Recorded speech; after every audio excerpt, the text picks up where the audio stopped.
Today, I'm going to talk to you about a hard lessons from last night. And it says why we can't never take dogs for granted.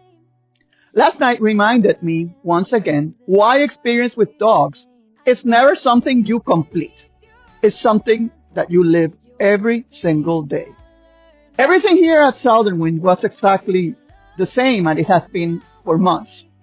Same dogs, same pairs, some paddocks, same peacefully routines. Coco and her daughter Coralis had lived together forever, mother and daughter, always in harmony, even eating side by side with no issues. But out of nowhere, in the stillness of the night, I heard that unmistakable sound, the rumble, the growl, then an eruption of barks. Thanks God I live here, always listening, always checking. I ran outside and there they were, Coco and her own daughter, engaged in a real fight. A fight I did not see coming. And I'm someone who reads dogs for a living. I read body language, energy, intention. I watch their subtle changes every single day, all day long.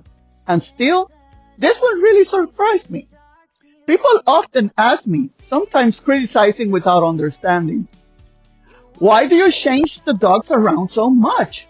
Why don't you just leave them in the same groups? And this is because of this. Because I know that dogs are living beings, not machines. Their relationships can shift. Their moods can change. Dominance, hormones, outside stimuli, weather, stress, or absolutely nothing visible at all can suddenly alter these dynamics.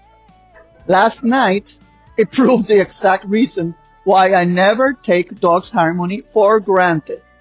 I explained this to my new helper that came at 6:30 this morning while I was walking, and I told her, this is why I constantly adjust. This is why I don't blindly trust yesterday's peace to hold today. And for the first time, I had a kennel helper. She said, I understand. It's true. It can happen. So this is a message for all dog owners. Many people assume that their 2 or 3 dogs will always get along because they never fight until the day they do. And sometimes the owners are not home to hear it or to stop it. Dogs are animals. They communicate in their own language. And sometimes that language includes conflict, even between the most bonded pair. There doesn't have to be a reason that we understand.